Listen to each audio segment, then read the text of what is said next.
오늘은 예루살렘의 헛된 계교를 세우는 자들에 대한 화 있을진저 재앙에 대한 말씀입니다.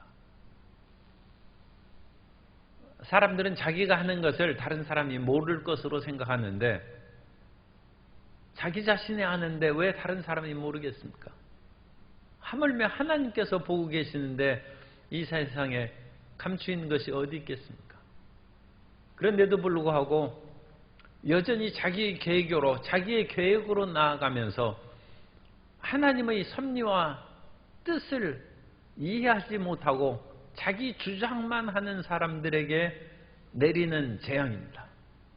그래서 지금 5가지 화에 대해서 우리가 쭉 그 28장부터 29장 1절 자기 계획으로 살아가는 아리엘 화가 있다고 그와 같이 29장 1절부터 14절까지 우리가 지난달에 살펴보았고 오늘은 그 계획대로 여전히 진행하는 자들에게 하나님께서 재앙을 내리시고 새로운 변화를 일으켜서 대역전의 드라마를 전개하신다는 것입니다.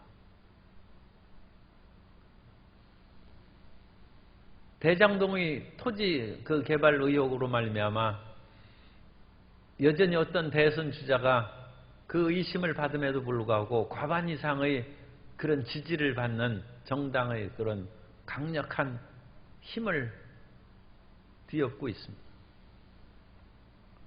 왜 그런 일이 생기겠습니까? 사람들은 변화를 원하기 때문입니다. 어려울수록 사람들은 개혁하는 것을 원합니다.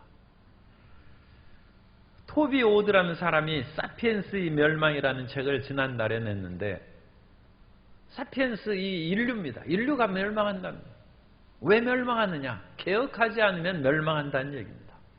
그리고 인류가 이제까지 수없는 어려움을 겪었지만 인류가 살아남은 것은 개혁하고 변화했기 때문이라는 것입니다. 그러므로서 지금 코로나19 시대뿐만 아니라 온갖 지금 지구온난화 현상으로 기후가 어마어마하게 변하고 수많은 재앙들이 나타나고 그러지만 사람이 변화되면 넉넉히 이길 수 있다. 그런데 변화되지 않은 상태로서 이와 같은 상황을 극복하고 옛날이 좋아 그런 식으로 살아가면 멸망해버리고 만다는 것입니다.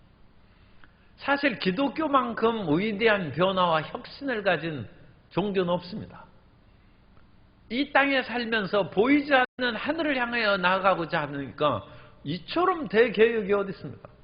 존 버니에 쓴 철로역정에 보면 그 기독자 크리스찬인 주인공이 온 집안 사람이 붙잡고 우리 이곳에서 그냥 행복하게 살자고 붙잡고 그러는데 그걸 뿌리치고 여기 있으면 멸망한다, 다 죽는다. 나를 붙잡을 생각을 말고 나와 함께 천성을 향하여 가자. 그것이 철로역정입니다. 그럼 우리 크리스찬들은 대개혁의 사업, 위대한 변화를 향해서 나아간 사람입니다. 사람들은 이 땅이 천년만년 지속될 것으로 생각하는데 땅이 그야말로 용암의 그런 불에 녹아져서 그 흙이 불덩이가 되어서 흐르는 것처럼 체질이 무너져버리고 하늘이 두루마리처럼 말려서 사라지는 그날이 다가온다는 것입니다. 이 크리스찬처럼 이 대개혁과 변혁을 얘기한 사람이 어디 있겠습니까? 그런데도 불구하고 오늘 우리가 괴로우고 걱정하는 것은 땅의 것들을 우리가 사로잡고 그거에 대한 애착과 미련을 여전히 갖고 있으면 마음이 괴로운 것이고 원래 우리가 하나님을 믿고 세상아 자리 거라 나는 가노라 그 마음에 담대한 마음을 가지고 하면 두려울 것이 없는 것입니다. 그런데 사람은 여전히 땅에 있는 것, 자기의 생각과 계교를 그것을 지키고 하나님 지금까지 살아왔던 그대로 유지하게 해 주십시오. 그것 때문에 우리가 괴로워하고 그걸 떨쳐버리지 못합니다. 오늘 말씀에 보면 예루살렘의 그런 지도자들이 15절에 자기의 계획을 야훼께 깊이 숨기려 하는 자들은 화 있을진저 그들의 일을 어두운 데서 행하며 이르기를 누가 우리를 보랴 누가 우리를 알랴 하니. 이 예루살렘의 지도자들은 나라가 지금 어려운 것을 알고 있습니다. 왜냐하면 아수르가 유다를 공격하고 예루살렘을 위협하기 때문에 지금 예루살렘이 풍전등화입니다. 그런데 이 사람들이 가만히 생각해 보니까 아수르가 멸망하면 다음에 일어날 나라가 애굽이라고 생각합니다. 왜냐하면 메소포타미아의 대제국은 아수르고 남쪽에 있는 대제국은 이집트입니다. 애굽인데 애굽은 2000년기 번영시대가 끝나고 쇠퇴하는 것입니다. 그 이후로는 애굽이 잠깐 반짝하는 때가 있었습니다만 계속 쇠퇴하다가 로마의 제국에 의해서 이제 수천 년의 애굽 문명이 완전히 침몰해버리고 만 것입니다. 그러니 애굽은 다시 못 일어났습니다. 그런데도 불구하고 전통적으로 애굽을 의지하고 그 속에서 수많은 물질에 의존하면서 힘을 얻었던 유다의 지도자들은 우리를 괴롭히던 아수르는 한때 군사력이 강해서 우리를 괴롭혔지만 이제 그 아수르가 쇠퇴하기 시작하니까 애굽을 우리가 의지하고 그들과 힘을 합해서 아수르의 남은 세력을 물리치면 이 나라가 잘 될 것이다. 그 생각밖에 없는 것입니다. 자기의 계획과 자기의 생각은 그야말로 그럴듯하고 과거의 그런 모든 상황과 더불어 무엇인가 가능성도 있어 보이긴 합니다만 하나님의 계획은 그것이 아닙니다. 하나님은 아수르의 그런 세력 안에서 바벨론을 일으킨 거예요. 바벨론을 일으켜서 바벨론이 아수르도 멸망시키고 이집트도 정복해버린다는 것입니다. 하나님은 전혀 새로운 계획을 세우고 바벨론이 멸망한 후에도 이집트가 못 일어납니다. 페르시아의 대제국이 세워집니다. 그 다음에도 못 일어납니다. 알렉산더와 헬라 제국이 일어나서 애굽은 못 일어납니다. 그리고 로마 제국이 일어나서 세계 판도가 바뀐 것입니다. 그런데 하나님의 이런 계획에 대해서는 애굽의 이스라엘의 그런 그 예루살렘 지도자들이 생각하지 못하고 그들은 대낮 밝은 데 살지라도 하나님께 숨기려 하니까 어두운 데서 계획하고 그 모든 일을 진행한다는 그런 표현으로 이제 말씀하고 있는 것입니다. 세상에서 가장 변하기 어려운 것은 인간의 마음입니다. 사람의 마음을 바꾸기가 제일 어려운 것입니다. 그러므로 마음을 바꾸면 살 길이 생기는 것입니다. 예수님을 믿는 것도 우리 마음을 바꾸는 것이죠. 그래서 예수님을 우리가 구주로 고백할 때 이 세상에 대한 모든 그런 미련과 자기 중심의 삶을 바꿔서 예수님 중심으로 바꾸고 세상 중심에서 천국 중심으로 바꾸는 것입니다. 자기를 미워하는 자들을 복수하고 원수 갚는 거에서 이웃 사랑의 마음으로 원수를 사랑하는 마음으로 마음을 바꾸는 것입니다. 그렇게 마음을 안 바꾸면 하나님께서 그 마음이 바꿔지도록 끊임없이 우리를 이제 이끌어 가시는 것이죠. 그러면서 16절에 너희의 패역함이 심하도다. 토기장이를 어찌 진흙같이 여기겠느냐. 하나님은 토기장인데 진흙으로 만든 너희들이 어찌 하나님과 같이 반열에 세워서 스스로를 자만할 수 있겠느냐. 지음받은 물건이 어찌 자기를 지은 이에게 나를 짓지 아니하다. 이 지음받은 후에는 자기 스스로 태어난 것처럼 그렇게 교만하면 되겠느냐.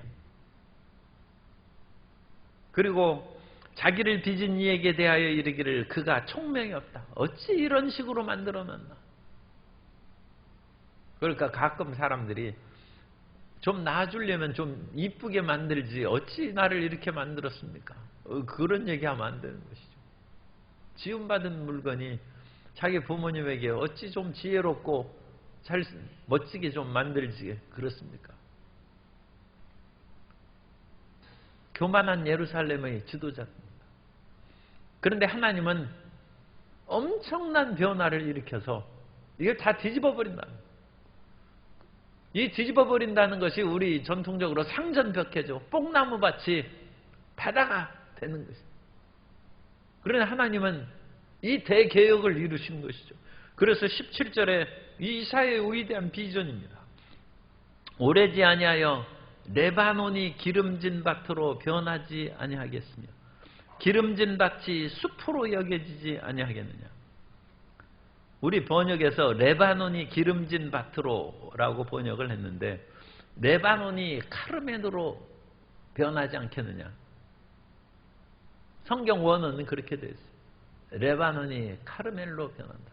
그러면 레바논이 무엇이고 카르멜이 무엇인지 유다 사람이 아니면 이해가 안 되죠. 레바논은 숲을 상징합니다. 무성한 백향목이 있고 거기에 숲이 있고 카르멜은 좋은 과수원이나 밭을 말하는 것입니다. 갈멜산의 그런 기름진 밭을 얘기하는 것입니다. 그래서 번역을 하려면 레바논이라고 하지 말고 그냥 숲이 기름진 밭으로 기름진 밭이 숲으로 그러면 우리가 뭐 이해하죠. 그런데 하나는 레바논으로 놔두고 기름진 밭 카르멜이라는 그런 단어는 이 원래 카르멜인데 이건 기름진 밭으로 그 성경을 절반씩 그렇게 바꿔놨어요. 그러니까 오히려 그 혼란스러울 수 있어요. 하나님은 지금 생각했던 삶의 터전이 전혀 다르도록 하나님께서 뒤바꿔 버리신다. 이거 하나님의 대변혁의 하나님이죠. 그래서 지금 너희가 의지하고 있던 살림을 의지한 사람은 살림이 다 없어버려요. 밭으로 변해버려요. 그리고 기름진 밭으로 너희가 자랑하고 살았느냐? 거기가 숲이 되고 살림이 되어서 들짐승들이 사는 곳으로 기름진 밭이 변화될 것이다. 세상은 바뀌는 것입니다. 그런데 하나님께서 이와 같이 레바논의 숲을 기름진 밭으로 바꾸는 이유가 어디에 있습니까?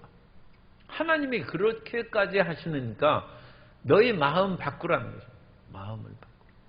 오늘 이 새벽에 하나님의 뜻대로 마음을 바꾸면 그 시간이 응답받는 시간이고 하나님의 역사가 나타나는 때인 것입니다. 그리고 하나님께서는 이와 같이 자연만 바꾸는 것이 아니라 사회의 상황도 다 바꿔버립니다. 18절에 보면 그날에 못 듣는 사람이 책의 말을 들을 것이며 어둡고 캄캄한 데에서 맹인의 눈이 볼 것이며 겸손한 자에게 야훼로 말미암아 기쁨이 더하겠고, 이 겸손한 것은 다른 면으로 하면 그 당시 가난하고 멸시받는 사람입니다. 그런데 이제 영적으로는 좋은 의미로서 겸손하게 번역할 수도 있고, 사람 중 가난한 자에게 이스라엘의 거룩한 이로 말미암아 즐거워하리니. 사회도 변합니다. 우리는 이 말씀을 통해서 메시아의 예언을 생각합니다. 그래서 예수님께서 이 땅에 오셨을 때 가난한 자에게 복음이죠.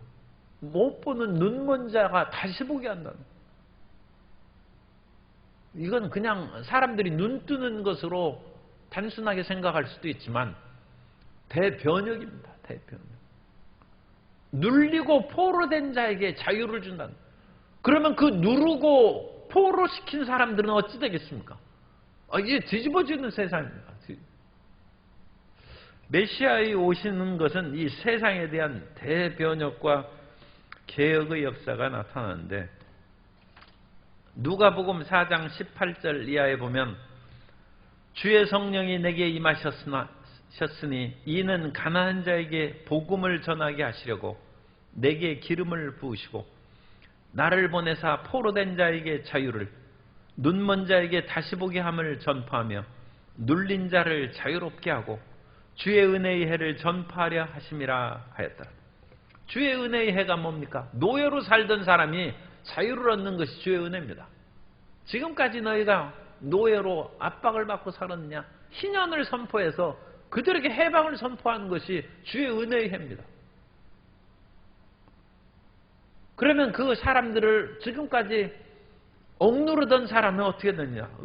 완전히 그것은 망신을 당하는 것이죠. 20절에 보면 이는 강포한 자가 소멸되었으며 오만한 자가 그쳤으며 죄악의 기회를 엿보던 자가 다 끊어졌습니다.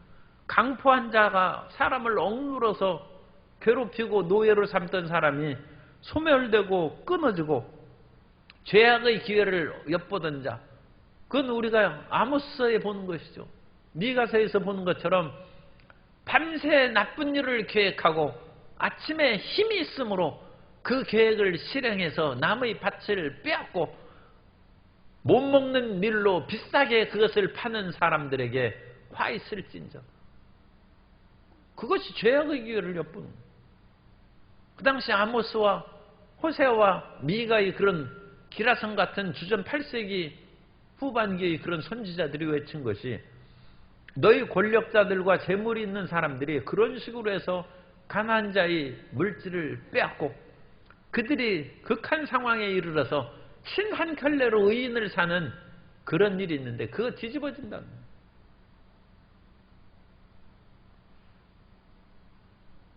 세상에서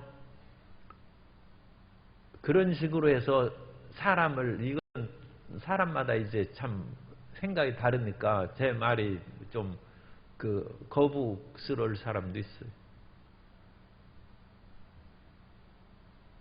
부자의 그런 모든 사람들이 가난한 사람들을 괴롭히니까 수많은 사람이 가난하게 되니까 공산주의가 들어와서 가난한 사람을 살게 해준다고 해서 세계 곳곳마다 나라가 뒤집어져서 공산국가로 변화된 것입니다. 일찍 사회 개혁을 해서 그 사람들에게 힘과 소망을 줬으면 그런 일이 안 생깁니다.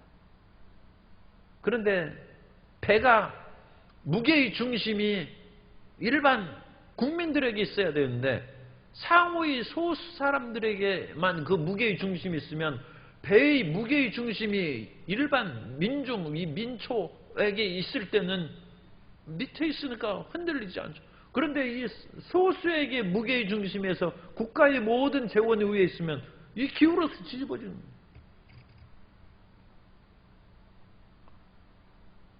그런 일이 생기면 안 되죠. 왜냐하면 이 세상에서 지금 진행된 공산주의는 모든 사람을 가난하게 만드는 거죠. 모든 사람을 얽매여서 자유롭지 못하게 하는 거죠. 하나님도 안 믿습니다. 그들은 무신론입니다. 그러므로 우리는 하나님이 없는 그런 공산주의라든지 그런 것은 받아들일 수가 없는 것입니다. 그럼에도 불구하고 사람들이 힘들고 어려운 사람들이 너무 그것을 인하여 고통을 받고 빼앗기면 무게중심이, 왜냐하면 삶의 중심이 다 위로 가버리면 뒤집어 버립니다. 그런데 하나님께서는 가난한 자에게 복음을 주는, 그 당시 대개혁이죠. 예수님께서는 그 당시 기득권의 바리새인과 서기관 제사장들이 자기들만 살고 그러니까 그들을 책망했어요. 그리고 주님께서는 병들고 가난하고 헐벗은 사람들을 돌보고, 예수님이야말로 대개혁이죠. 그런데 그것은 하나님의 사람에 대한 사랑입니다. 그래서 서로 어울려서 같이 살아갈 수 있는 그런 사회를 만들어야 사회가 보존되고 모두가 행복하게 살아갈 수 있다는 것입니다. 그런데 이 사회의 비전은 예루살렘에서 자기 스스로 계획을 세우고 하나님의 그런 모든 뜻을 저버리는 사람들에게 대변화를 일으키는 그 일을 일으킵니다. 그리고 그들은 21절에 이 항상 재판의 문제로, 재판이 검찰을 개혁하고 뭐하고 그것이 얼마나 지금 잘 진행되거나 타당성이 있는지 그것은 논외로 하고 우리가 성경대로 하면 21절에 송사로 사람에게 죄를 뒤씌우며 성문에서 판단한 자를 올무로 잡듯 하며 헛된 일로 의인을 억울하게 하는 이런 일은 없어야 된다.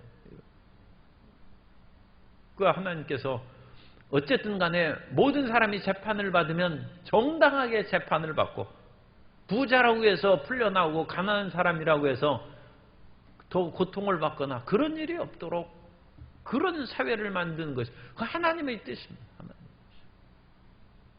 그런데 그렇지 않고 여전히 서로 간의 권력을 뒤바꿔버리고, 이전에 억울함을 당하던 사람이 권력을 잡으니까 자기들을 또 보호하는 그런 것으로 법 집행하려고 하면 그거야 똑같은 잘못이죠. 그것은 또 뒤집어져야 돼요. 그래서 하나님의 이런 정의가 사라지는, 살아나는 그 위대한 비전을 이사야가 본 것이고, 이런 이사야의 비전은 우리 크리스찬들이 항상 갖고 이 사회에 새 물을 일으키고 새 바람을 일으키는, 신선함을 일으키는 그것이 되어야 됩니다. 그래서 하나님께서는 이런 일들을 위하여 끝까지 하나님께서는 일하십니다. 하나님은 정의를 위하여 쉬지 않고 일하시고, 하나님은 사랑을 위하여 쉬지 않습니다. 미움과 원망과 다툼이 있는 세상 속에 끊임없이 사랑의 물길을 공급해주고, 그것이 크리스찬들이 살아야 할 그런 태도입니다. 끊임없이 사랑으로 살고, 끊임없이 이 세상의 그런 부패와 썩어가는 곳에 하나님의 정의와 공평을 실현하는 일을 주님께서는 시행하고, 또한 그 일을 위해서 크리스찬들은 끊임없이 공평과 정의를 위하여 나아간 것이지, 어느 편을 들은 것이 아니라 정의의 편이고 사랑의 편이고 우리는 하나님의 편으로 살아가는 것입니다. 그 위대한 비전을 이사야가 제시해 준 것입니다. 그래서 이 모든 것을 행할 때 23절에 보면 그의 자손은 내 손이 그 가운데에서 행한 것을 볼 때 내 이름을 거룩하다 하며, 하나님의 의의 손길이 나타나고 사랑의 손길이 나타난다는 것입니다. 그때 야곱의 거룩한 일을 거룩하다 하며 이스라엘의 하나님을 경외할 것이고, 마음이 혼미하던 자들도 총명하게 되며 원망하는 자들도 교훈을 받으리라 하셨느니라. 앞에서 지난달에 했기 때문에 잊어버렸습니다만, 이 백성들이 다 머리가 혼미케 됐어요. 그래서 12절에 보면 책을 글 모르는 자에게 주며 이르기를 그대에게 청하노니 이를 읽으라 하면 그가 대답하기를 나는 글을 모른다 할 것이요, 이 백성이 입술로는 나를 가까이 하되 마음으로는 멀다. 마음이 뒤집어지고 혼미케 되었는데 정신이 바르게 되는 그때가 옵니다. 그래서 총명이 다시 돌아옵니다.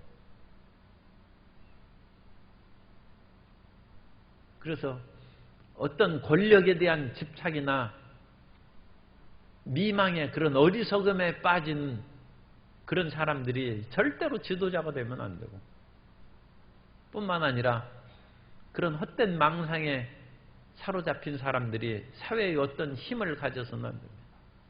깨어있고 사랑과 정의의 마음이 가득한 사람이 지도자가 되는 그런 사회를 우리는 꿈꿔야 되고, 또한 우리 크리스찬들은 그런 마음을 갖고 더 열심히 노력해서 사랑과 공의의 마음을 가진 그 크리스찬들이 사회의 지도자가 되어서 사회를 이끌어 나갈 수 있도록 우리가 더 힘써야 될 줄로 믿습니다.